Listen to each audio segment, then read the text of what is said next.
মেহেরবানি যে আল্লাহ আমাকে আপনাকে তার হুকুম ফজরের 2 রাকাত ফরজ নামাজ মসজিদে এসে জামাতের সহিত আদায় করার তৌফিক দান করলেন। এই জন্য আমরা সবাই শুকরিয়া জ্ঞাপন করে বলি আলহামদুলিল্লাহ। তিরমিজি শরীফের 2509 নম্বর হাদিস, রাসূলুল্লাহ সাল্লাল্লাহু আলাইহি সাল্লাম বলেছেন, তোমরা জেনে রাখো যে নামাজ, রোজা এবং সদকা করার চেয়ে উত্তম কাজ হলো মানুষের মধ্যে মীমাংসা করে দেওয়া। কেননা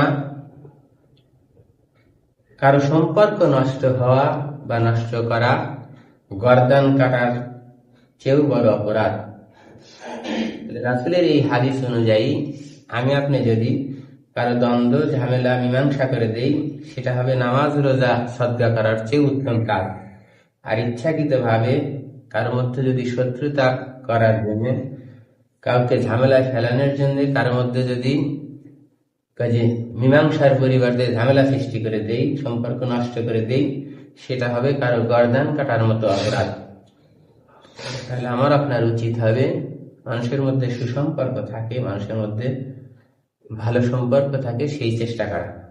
আল্লাহ পাক আমাকে আপনাকে রাসূলের এই হাদিস অনুযায়ী পরিপূর্ণ মুমিন, পরিপূর্ণ মুসলমান হয়ে একে অপরের মধ্যে সুসম্পর্ক বজায় রাখার চেষ্টা করার তৌফিক দান করুক। আমিন।